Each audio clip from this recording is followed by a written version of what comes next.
Friday, July 8th. Let's go inside and see what we got. You guys remember, this power box is gone. I built and primed this new box for the main power supply. I believe we've looked at this before. I don't remember. I gotta vacuum this out because I'm screwed up like that. But the meter's in. The owner's funny. He's like, "Hey, where'd you buy that door from?" Well, I didn't buy anything. I built the door from scratch.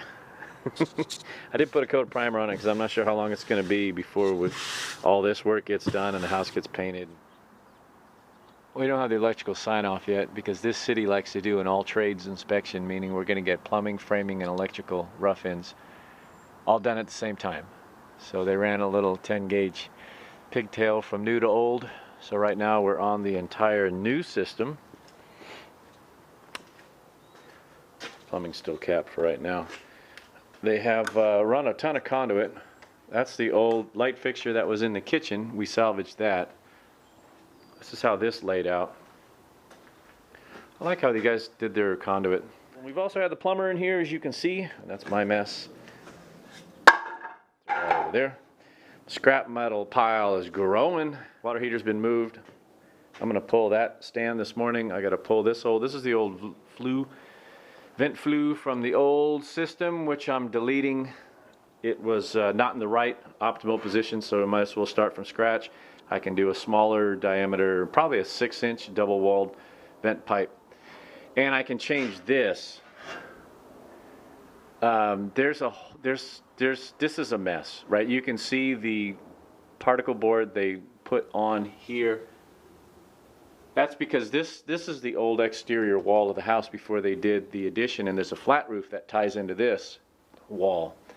And they built it up with just chunks of particle board because otherwise this flashing would go right in, or this vent pipe would go right into where the flat roof meets. So that's kind of dumb anyway, so I'm gonna delete that, fix that hole. This was the old hole for the water heater, but that's not really ideal, so I'm thinking we're going to come up and jockey it over. I'm going to talk to the roofers and see, probably get them out here, the guy that I know, and just give me some ideas of where they would feel this vent pipe would be best located, so it's not so close to the transition where the flat roof meets this very, very shallow sloped roof. But it is what it is. We have new gas lines, we have new copper lines.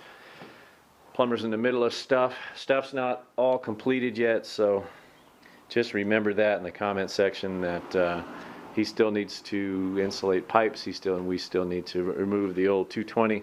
It's just pushed aside now. It's for the Sparkies to do, not for me.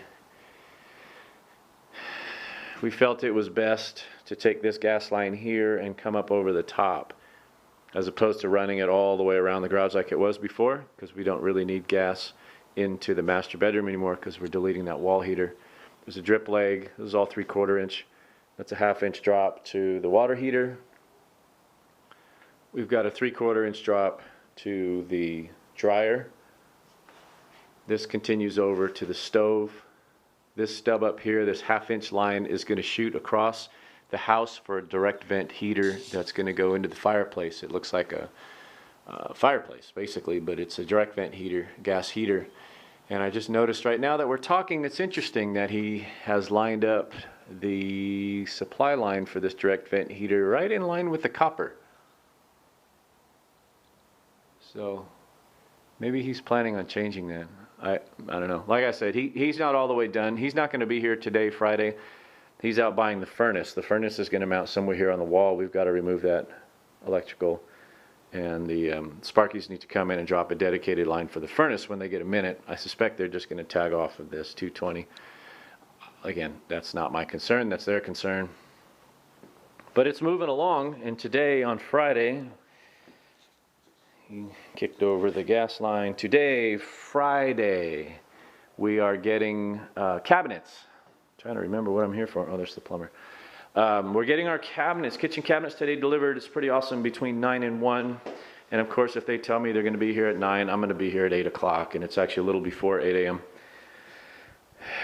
The cabinets are going to stack along this wall, and they're going to stack along this wall. We need to keep the center hallway open here because this is where that direct vent heater fireplace, whatever you want to call it. It's called a direct vent heater, is going in there. The gas lines are going to have to come through the attic. We're going to open up this wall and drop the gas line down and stub it into the left side of the firebox. And then a company will come in and install this direct vent heater. And I've been tasked to do some sort of stonework for the hearth and around the fireplace, or the direct vent heater. And then I'm going to build a stained grade mantle, which will be fun. That's my favorite. I like finished carpentry. You guys know that. So done. Here's what makes me laugh. The little ledger that was here. You know, if a couple nails are good, oh, 11 must be better.